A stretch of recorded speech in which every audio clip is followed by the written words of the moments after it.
Salut les abonnés, c'est Vipervras. Petite vidéo d'introduction avant le début de la vraie vidéo. Si vous êtes un petit peu actif sur ma chaîne, vous avez sans doute remarqué que j'ai écrit un post il n'y a pas si longtemps qui explique que à cause d'une erreur, j'ai dû supprimer toutes les vidéos de Un jour une carte custom, y compris l'épisode qui devait sortir aujourd'hui malheureusement.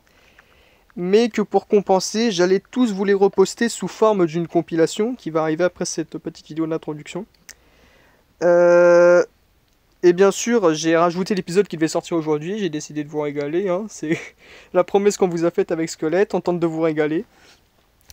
Et petite promotion au passage, on fait des cartes Yu-Gi-Oh! Avec la roue si vous voulez votre propre carte custom. Alors n'hésitez pas à laisser un commentaire sous la dernière vidéo qu'on a sortie à ce sujet-là. Et aussi, petit PS, on bosse actuellement sur un gros montage. Alors si vous voulez nous soutenir, n'hésitez pas à laisser un like sur cette vidéo et à vous abonner. Et bonne vidéo à vous. Un jour, une carte custom. Voici Genesis Gospel. La première carte que j'ai faite est essentiellement ma carte préférée, je m'en fous de votre avis. C'est un monstre feu de niveau 8, 3500 d'attaque et 2800 de défense de type guerrier. Il ne peut pas être invoqué spécialement. Une fois par tour, vous pouvez défausser une carte depuis votre main au cimetière pour ajouter une lune de rage depuis votre deck à votre main. Aussi, lorsque cette carte attaque un monstre feu, votre adversaire se verra infliger 1000 points de dommages automatiquement. Et une fois par tour, vous pourrez également créer un jeton Ghostpulp qui sera d'attribut feu de type guerrier de niveau 8 avec 0 d'attaque et 0 de défense. Mais cela n'importe peu parce que lorsque ce jeton combat, on ne reçoit aucun dommage de combat impliquant un combat avec le jeton Ghostpulp. Aussi, tant que le jeton Ghostpulp est sur le terrain, notre Genesis Ghostpulp ne pourra pas être ciblé par une carte. Un jour, une carte custom. Voici Genesis Ghostpulp, la deuxième carte du set guerrier du multivers, set auquel appartient également Genesis Ghostpulp de la précédente vidéo. C'est un monstre ténèbres de niveau 8 de type démon avec 3500 d'attaque et 2500 de défense. Bien qu'il soit de niveau 8, si on a exactement 3 monstres démons dans notre cimetière et pas un autre monstre, on peut invoquer spécialement Genesis Cursewolf depuis notre main.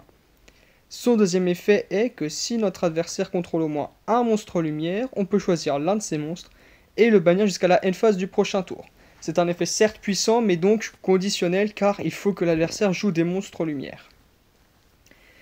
Petite fun fact à propos de cette carte, c'est la carte qui représente le personnage imaginé par un proche et franchement je suis assez satisfait du résultat et j'espère qu'elle vous plaît. Un jour, une carte custom. Voici Genesis Frostbite, la troisième carte du set guerrier du multivers et l'une de mes cartes préférées. C'est un monstre haut de niveau 8 de type bête guerrier, 3300 d'attaque et 2800 de défense. Il ne peut pas être invoqué spécialement. Une fois par tour, on peut cibler un monstre sur le terrain et il ne pourra pas attaquer lors du prochain tour. Puis, si le monstre ciblé est d'attribut feu, il perd automatiquement 800 points d'attaque. Aussi, une fois par tour, on peut lancer une pièce et si on gagne, on peut cibler une zone sur le terrain de notre adversaire et tant que Genesis Frostbite est face recto sur notre terrain, qu'il soit en position de défense ou d'attaque, toutes les zones ciblées par son effet ne pourront pas être utilisées par notre adversaire. Cependant, cette carte doit être en position d'attaque pour activer et résoudre cet effet. Aussi, Genesis Frostbite ne peut pas être détruite au combat par un monstre feu. Un jour, une carte custom. Voici Genesis Chronoboy, la quatrième carte du set guerrier du multivers et l'une de mes cartes préférées. C'est un monstre terre de niveau 8 de type guerrier avec 3000 d'attaque et 2500 de défense. Si on contrôle le Genesis Gibanian sur notre terrain, on peut invoquer spécialement Genesis Chronoboy depuis notre main. Aussi, lorsque cette carte attaque un monstre en position de défense, notre adversaire se verra infliger des dommages de combat perçants. Une fois par tour, et ceci est un effet rapide, on peut cibler un monstre dont l'attaque a été modifiée pour la faire redevenir celle d'origine. Donc si un monstre qui a une attaque d'origine de 2400 a là sur le terrain une attaque de 2800, l'attaque redevient 2400. Enfin, cette carte n'est pas affectée par des effets de magie ou de piège de notre adversaire. Un jour, une carte custom.